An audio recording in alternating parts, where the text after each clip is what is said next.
नमस्कार दोस्तों, मैं हूं शिवम पांडे और आप सभी का स्वागत है आपके अपने चैनल ट्रिक पॉइंट में। दोस्तों, आज हम लोग इस वीडियो में संविधान के स्रोत को ट्रिक के माध्यम से याद करने वाले हैं। इससे पहले मैंने संविधान के सभी अनुच्छेद, संविधान की अनुसूची, संविधान के भाग और संविधान संशोधन को ट्रिक के माध्यम से याद करवा दिया है। तो आज हम लोग संविधान के स्रोत को ट्रिक के माध्यम से याद करेंगे। आप इस वीडियो को शुरू से अंत तक देख लीजिएगा, बाकी याद करवाने की गारंटी मेरी है। और हाँ, मैं आपको एक और महत्वपूर्ण सूचना दे दूं कि अगली जो वीडियो है वो संविधान संशोधन के वर्ष को याद करने की होगी। तो अगर आप चैनल पर नए हैं तो चैनल को सब्सक्राइब करके बेल आइकन जरूर दबा लीजिएगा, जिससे कि वो वीडियो का नोटिफिकेशन आपको मिल सके। ठीक है, तो देरी ना करते हुए चलिए इस वीडियो को शुरू करते हैं। सबसे पहले बात कर लेते हैं दक्षिण अफ्रीका की। तो दक्षिण अफ्रीका के संविधान से लिया गया है संविधान संशोधन की प्रक्रिया। कैसे याद रखेंगे? यहाँ पर देखिए, संविधान संशोधन बात हो रही है, मतलब कि संविधान में संशोधन करना अर्थात फेरबदल करना। और फेरबदल करना मतलब फेरा करना, फेरा फॉर अफ्रीका, अफ्रीका फेरा। ठीक है, तो मैच करेगा दोनों। तो आप ऐसे याद रखिएगा कि संविधान संशोधन की प्रक्रिया को कहाँ से लिया गया है? दक्षिण अफ्रीका से। क्योंकि संविधान संशोधन मतलब संविधान में फेरबदल करना, संविधान में फेरा करना, फेरा फॉर अफ्रीका। ठीक है, तो आपको ऐसे याद हो जाएगा। फिर अगला है जापान, और जापान के संविधान से लिया गया है विधि द्वारा स्थापित प्रक्रिया और अनुच्छेद व्यवस्था। अब देखिए कैसे याद हो जाएगा। जापान में लिखा हुआ शब्द है पान। पान आपको पता है, जो खाते हैं उस पान की बात हो रही है। और यहाँ पर देखिए क्या लिखा हुआ है, विधि द्वारा स्थापित प्रक्रिया।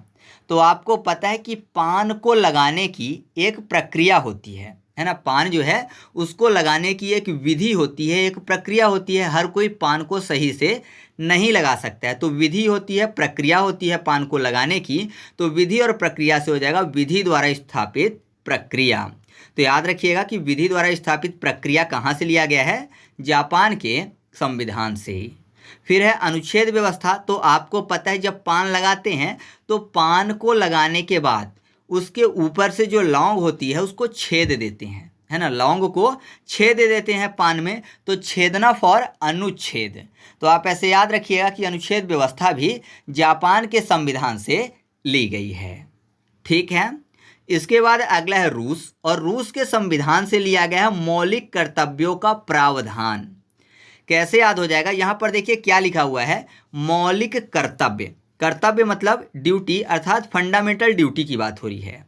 तो अगर मैं आपसे बोलूं कि दो चीज़ें हैं, एक अपना अधिकार है और दूसरा है कर्तव्य, तो आप अधिकार और कर्तव्य आपके सामने हो, तो आप सबसे पहले क्या चुनेंगे?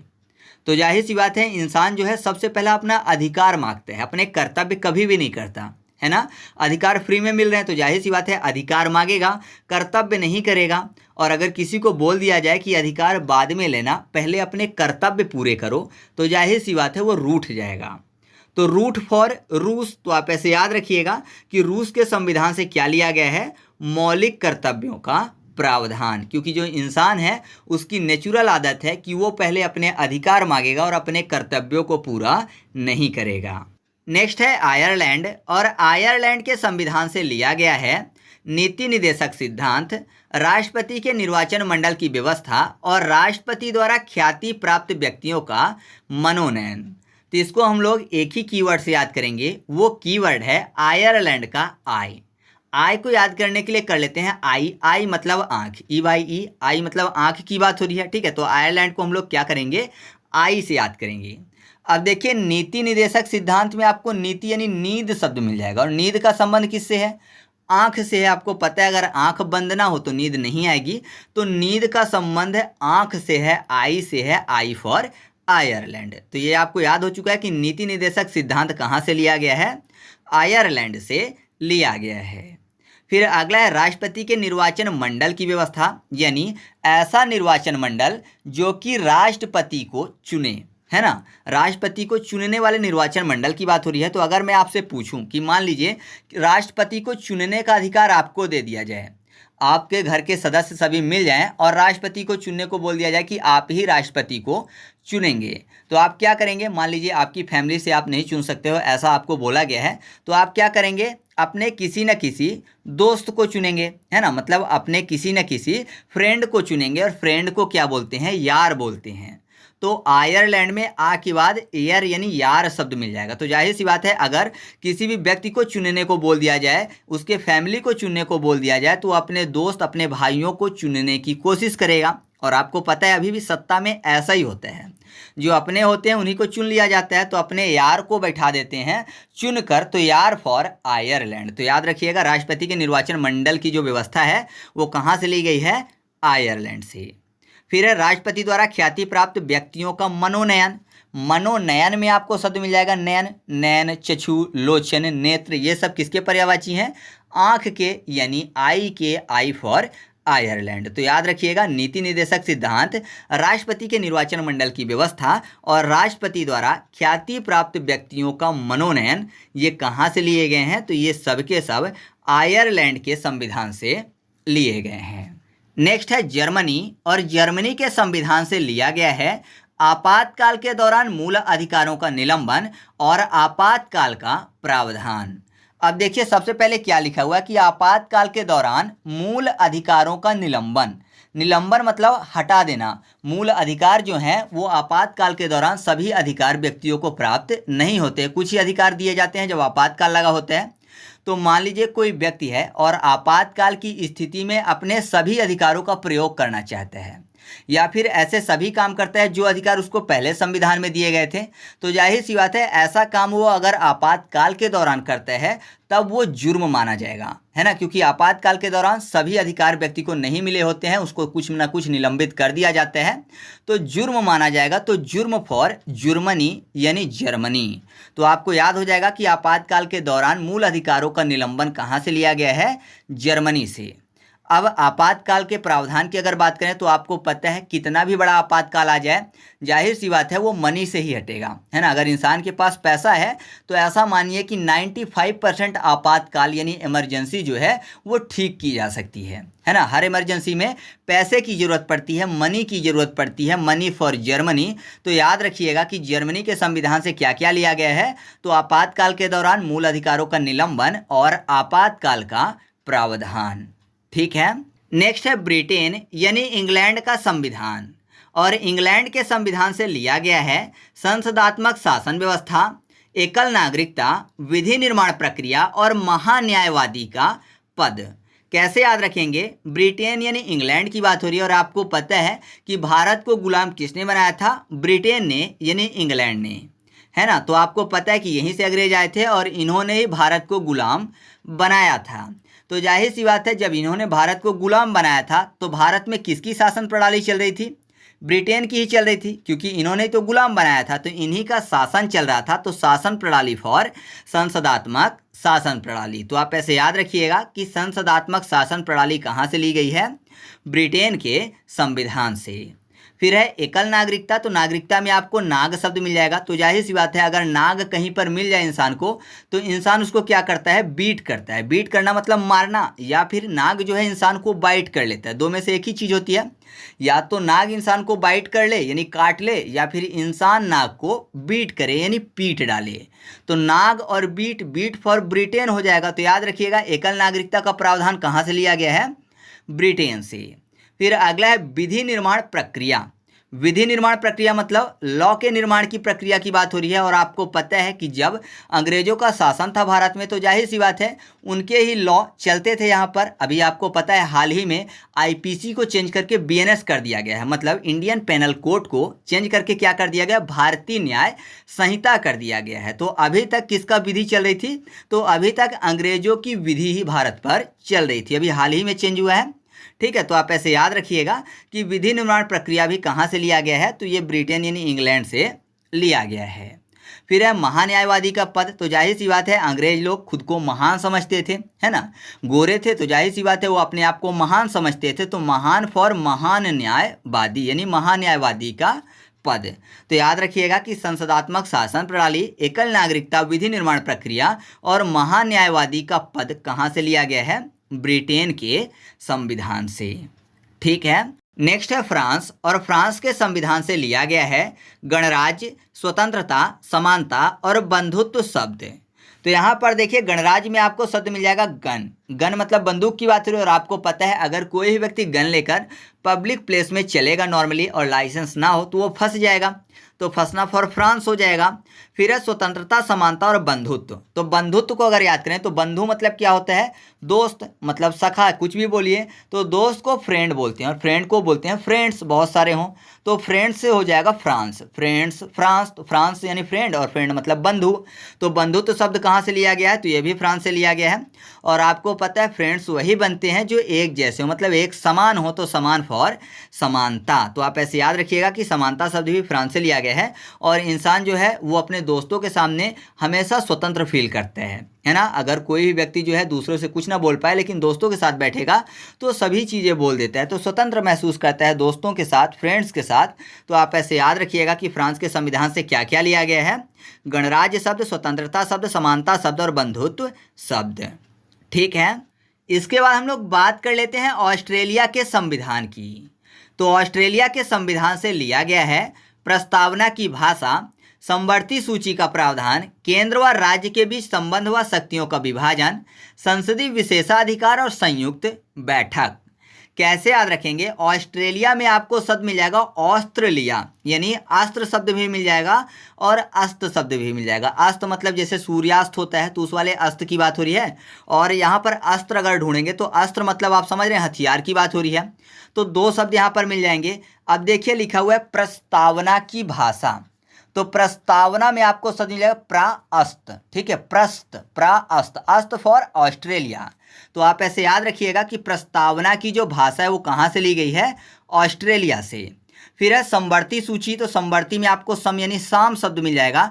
तो जाहिर सी बात है सूर्य अगर अस्त होने वाले होंगे तो शाम होगी, तो शाम फॉर समवर्ती सूची। तो याद रखिएगा कि समवर्ती सूची का प्रावधान भी कहाँ से लिया गया है, ऑस्ट्रेलिया से। फिर है केंद्र व राज्य के बीच शक्तियों का विभाजन। तो यहाँ पर देखिए विभाजन करने की बात हो रही है, तो आपको पता है अगर किसी भी चीज़ को विभाजित करना है मतलब काटना है तो जाहिर सी बात है कोई ना कोई अस्त्र चाहिए। मान लीजिए तलवार है तो अगर किसी भी चीज़ में लगेगी तो उसको दो टुकड़ों में विभाजित कर देगी, तो विभाजन का काम अस्त्र करेगा। तो आप ऐसे याद रखिएगा कि केंद्र व राज्य के बीच शक्तियों का विभाजन, ये भी कहाँ से लिया गया है, ऑस्ट्रेलिया से। फिर है संसदीय विशेषाधिकार, तो संसदीय विशेषाधिकार में आपको शब्द मिल जाएगा सन और अधिकार। संसदीय में सन और अधिकार, तो सन का अधिकार क्या है, उगना और डूबना, यानी अस्त होना और उदय होना। सन का अधिकार है, उसको अस्त होने से कोई रोक नहीं सकता है, तो अस्त्र फॉर ऑस्ट्रेलिया। तो ये भी आपको याद हो गया। फिर है संयुक्त बैठक, तो आपको पता है संयुक्त बैठक दो ही तरीके से हो सकती है, या तो लोग किसी व्यक्ति की बात मान ले और इकट्ठा हो जाएं, या फिर कोई भी व्यक्ति अस्त्र शस्त्र के दम पे सभी को एक साथ बैठाए, है ना। मान लीजिए बहुत सारे लोगों को कोई भी बंधक बना रहा है, तो जाहिर सी बात है अस्त्र के दम पर संयुक्त रूप से लोग बैठे हुए हैं, या फिर प्रेम से बैठ सकते हैं। तो मुख्य रूप से दो ही तरीके हैं बैठाने के, एक अस्त्र और दूसरा प्रेम। तो प्रेम से नॉर्मली कोई भी नहीं सुनेगा। आप अगर किसी को बोल दो कि 2 घंटे यहीं पर बैठना है तो कोई भी नहीं बैठेगा, लेकिन आप तलवार लेके बोल दो कि यहीं पर बैठे रहना, उठना नहीं, तो सब बैठे रहेंगे। तो आप ऐसे याद रखिएगा कि संयुक्त बैठक की व्यवस्था जो है ये भी ऑस्ट्रेलिया के संविधान से ली गई है। ठीक है, आगे बढ़ते हैं। अब हम लोग बात कर लेते हैं अमेरिका के संविधान की। तो अमेरिका के संविधान से लिया गया है संविधान की प्रस्तावना, मौलिक अधिकार, मौलिक पुनरावलोकन, संविधान की सर्वोच्चता, न्यायालय की स्वतंत्रता, निर्वाचित राष्ट्रपति एवं उस पर महाभियोग, उपराष्ट्रपति, उच्चतम एवं उच्च न्यायालय के न्यायाधीशों को हटाने की विधि, वित्तीय आपातकाल, उपराष्ट्रपति का पद और सर्वोच्च न्यायालय का गठन। तो ये सब के सब कहाँ से लिए गए हैं, अमेरिका के संविधान से लिए गए हैं। तो एक एक करके बहुत ही आसानी से याद कर लेंगे। केवल अमेरिका को याद करने के लिए आपको कर लेना है अमीर, अमेरिका अमीर। अब देखिए पहला है संविधान की प्रस्तावना, मतलब इंट्रोडक्शन की बात हो रही है, ठीक है, कॉन्स्टिट्यूशन के इंट्रोडक्शन की बात हो रही है। तो आपको पता है जो अमीर लोग हैं ना उनको इंट्रोडक्शन देने की ज़रूरत नहीं है, क्यों नहीं है? क्योंकि सभी लोग उनको पहचानते हैं। तो आप ऐसे याद रखिएगा कि अमीर लोगों को अपना इंट्रोडक्शन देने की जरूरत नहीं पड़ती। तो संविधान की जो प्रस्तावना है वो अमेरिका से ली गई है। प्रस्तावना मतलब इंट्रोडक्शन। इससे पहले भी आया था प्रस्तावना, प्रस्तावना की भाषा। तो कंफ्यूजन ना हो, आप ऐसा समझिए कि वहां पर लिखा था प्रस्तावना की भाषा, मतलब भाषा मैच कर रही थी। प्रस्तावना के बाद प्रा के बाद अस्त, और ऑस्ट्रेलिया में भी अस्त, तो भाषा मैच हो रही थी, अस्त अस्त। तो आप ऐसे सिंपल से याद रखिएगा। और यहाँ पर लिखा हुआ है संविधान की प्रस्तावना है, संविधान का इंट्रोडक्शन। तो अमीर लोगों को इंट्रो देने की जरूरत नहीं पड़ती है, क्योंकि सभी लोग उनको पहचानते हैं। जैसे अमिताभ बच्चन हो गए तो सभी लोग उनको पहचानते हैं। ठीक है, तो आप ऐसे याद रखिएगा। नेक्स्ट है मौलिक अधिकार, जो कि अमेरिका के संविधान से ही लिया गया है। तो मौलिक अधिकार में आपको शब्द मिल जाएगा मालिक और कार। तो मालिक के पास कार है तो जाहिर सी बात है मालिक क्या है? अमीर है, क्योंकि मालिक के पास कार है तो अमीर है, अमीर फॉर अमेरिका। तो मौलिक अधिकार कहाँ के संविधान से लिया गया है? अमेरिका के संविधान से लिया गया है। फिर है मौलिक पुनरावलोकन, यानी जुडिशियल रिव्यू। तो आप ऐसा समझिए कि कोई भी केस लगा हुआ है, कोई भी गरीब व्यक्ति है वो हार गया, तो फिर आगे जाके केस लगाए, है ना। मान लीजिए अपने जिले के कोर्ट में हार गया तो राज्य के कोर्ट में यानी हाई कोर्ट में लगाए, हाई कोर्ट में हार जाए तो सुप्रीम कोर्ट में लगाए। लेकिन आपको पता है ऐसा गरीब व्यक्ति नहीं कर सकते हैं, है ना। मुश्किल से तो वो खाने के लिए पैसे जुटाएगा, तो ऐसा कब तक करेगा। लेकिन ये काम कौन कर सकते हैं? अमीर कर सकते हैं, है ना। बार बार वो क्या कर सकता है? एक जगह से दूसरे जगह केस लगा सकते हैं। तो आप ऐसे याद रखिएगा कि पुनरावलोकन की जो प्रक्रिया है वो केवल अमीर लोग अपना सकते हैं। तो मौलिक पुनरावलोकन जो है ये भी अमेरिका के संविधान से लिया गया है। फिर है संविधान की सर्वोच्चता, यानी संविधान से भी सर्वोच्च अपने आप को कौन समझते हैं? अमीर लोग समझते हैं। आपको पता है जो नेता विधायक लोग होते हैं, नॉर्मली बहुत सारे नेता विधायक लोग, अभी आप देख ही रहे होंगे कि चुनाव के बाद जब जीत जाते हैं तो पार्टियां बदल लेते हैं। तो जाहिर सी बात है पैसे के लिए पार्टी चेंज करते हैं, है ना। अब हमको आपको बताते नहीं, लेकिन वो पैसा तो पाते होंगे। तो मान लीजिए कोई अमीर व्यक्ति है, बहुत ज़्यादा अमीर है, और नेता विधायकों को खरीद ले, तो जाहिर सी बात है कि वो खुद को संविधान से सर्वोच्च यानी संविधान से ऊपर समझेगा, क्योंकि सभी को वो खरीद सकता है। तो आप ऐसे याद रखिएगा कि संविधान की सर्वोच्चता कहाँ से ली गई है? अमेरिका से, क्योंकि अमीर व्यक्ति अपने आप को संविधान से भी सर्वोच्च यानी ऊपर समझता है। नेक्स्ट है न्यायालय की स्वतंत्रता। तो न्यायालय की स्वतंत्रता भी आप ऐसे याद रख सकते हो कि जो अमीर लोग हैं वो न्यायालय से भी स्वतंत्र होते हैं। आपको पता है मान लीजिए उनके ऊपर कोई केस लग गया तो वो अग्रिम जमानत ले लेते हैं, है ना। तो पहले से ही जमानत ले लिए, तो आप ऐसा मानिए कि अमीर है, उनके पास काफ़ी ज़्यादा पैसा है, तो जाहिर सी बात है वो न्यायालय से भी स्वतंत्र हैं। फिर है निर्वाचित राष्ट्रपति एवं उस पर महाभियोग। तो राष्ट्रपति को निर्वाचन करने की प्रक्रिया और महाभियोग यानी हटाने की प्रक्रिया की बात हो रही है। तो राष्ट्रपति यानी राष्ट्र का पति, राष्ट्र का मालिक। तो ऐसा समझिए कि जो अमीर व्यक्ति है ना वो अपने आप को राष्ट्र का पति समझता है, राष्ट्र का मालिक समझते हैं। ठीक है, तो याद रखिएगा कि निर्वाचित राष्ट्रपति एवं उस पर महाभियोग का जो प्रक्रिया है ये कहाँ से ली गई है? अमेरिका से, क्योंकि अमीर व्यक्ति जो है वो राष्ट्रपति यानी राष्ट्र का पति अपने आप को समझता है। ठीक है, या फिर बड़े बड़े राष्ट्रपतियों को भी हटाने का दम रखता है, क्योंकि उसके पास बहुत सारा पैसा है। फिर उपराष्ट्रपति, उच्चतम न्यायालय एवं उच्च न्यायालय के न्यायाधीशों को हटाने की विधि। तो ये भी आपको पता है कि किसी को हटाना है तो जाहिर सी बात है अमीर लोगों ने काफ़ी ज़्यादा पैसा दे दिया तो सामने वाला या तो खुद से हट जाता है या फिर दूसरे व्यक्तियों को दे दिया तो आरोप लगा लगा के हटा देते हैं। तो ये भी आपको याद हो जाएगा। फिर वित्तीय आपातकाल मतलब पैसे का आपातकाल। तो पैसे की इमरजेंसी किसको नहीं होती है? जो अमीर हैं, अमीर लोगों को पैसे की इमरजेंसी बिल्कुल नहीं होती है, वित्तीय आपातकाल कभी भी नहीं आता उनके पास। तो याद रखिएगा वित्तीय आपातकाल जो है ये भी अमेरिका के संविधान से लिया गया है। फिर है उपराष्ट्रपति का पद या फिर राज्यसभा का सभापति। आपको पता है राज्यसभा का सभापति होता है उपराष्ट्रपति। तो यहाँ पर ऐसे मानिए कि जो अमीर व्यक्ति है, मैंने आपको बताया वो खुद को राष्ट्र का पति समझते हैं। ठीक है, तो राष्ट्र का पति समझता है तो जाहिर सी बात है अब उपराष्ट्रपति तो उससे छोटा पद हो गया, तो राष्ट्र का उपराष्ट्रपति भी अपने आप को समझ सकता है, कोई बड़ी बात नहीं है क्योंकि वो राष्ट्रपति समझ रहा है खुद को। तो ये भी आपको याद रखना है। फिर है सर्वोच्च न्यायालय का गठन। ठीक है, तो सर्वोच्च न्यायालय, यहाँ पर सर्वोच्च शब्द पकड़िए तो जो अमीर व्यक्ति है वो सर्वोच्च होता है, सबसे ऊपर होता है, बहुत ज़्यादा पैसा है तो सबसे ऊपर है। तो इस तरीके से आपको सभी पॉइंट याद हो चुके हैं कि अमेरिका के संविधान से क्या क्या लिया गया है। नेक्स्ट है कनाडा, और कनाडा के संविधान से लिया गया है संघात्मक विशेषताएं, अवशिष्ट शक्तियां केंद्र के पास और राज्यपाल की नियुक्ति विषयक प्रक्रिया। तो देखिए संघात्मक में आपको संघ शब्द मिल जाएगा। संघ मतलब होता है यूनियन, है ना, मतलब इकट्ठा होना, कहीं भी यूनियन की बात हो रही है। और आपको पता है कनाडा में आपको शब्द मिल जाएगा नाडा यानी नारा। तो आपको पता है कि संघ यानी नारा लगाने के लिए क्या करते हैं, लोग इकट्ठा होते हैं, यूनियन बना के आते हैं। तो आपको याद हो जाएगा कि संघात्मक विशेषताएं जो हैं ये कनाडा के संविधान से ली गई हैं। या फिर यहाँ पर आप ऐसे भी याद रख सकते हो कि संघात्मक में आपको शब्द मिल जाएगा घात्मक यानी घात। ठीक है, तो बोलते हैं ना कि घात लगाए बैठा है कोई, तो घात लगा के बैठना, घात लगा के मारना, तो मारने से संबंधित हो गया। तो अगर कोई मारेगा तो जाहिर सी बात है आंख में लगेगा तो इंसान काना हो जाएगा, तो काना फॉर कनाडा। फिर है अवशिष्ट शक्तियां केंद्र के पास, तो अवशिष्ट शक्ति की बात हो रही है। तो नारा लगाने वाले जो व्यक्ति होते हैं तो जाहिर सी बात है कभी पक्ष में लगाते हैं किसी अच्छे काम के लिए, तो कभी बुरे काम के लिए भी नारा लगाते हैं, ठीक है, इकट्ठा होकर। तो जाहिर सी बात है अगर बुरे काम के लिए करेंगे तो ऐसी शक्तियों को क्या बोलेंगे, अवशिष्ट शक्तियां। तो याद रखिएगा कि अवशिष्ट शक्तियां केंद्र के पास, ये कहाँ से लिया गया है, कनाडा के संविधान से। फिर है राज्यपाल की नियुक्ति विषयक प्रक्रिया। तो राज्यपाल की नियुक्ति, राज्यपाल को याद करने के लिए राज्य कर लेते हैं, मतलब राज्य की बात। तो राज्य की जो बात होती है, किसी को कानो कान खबर नहीं होने देते हैं लोग, तो कानो कान खबर नहीं होने देते हैं, तो कान फॉर कनाडा।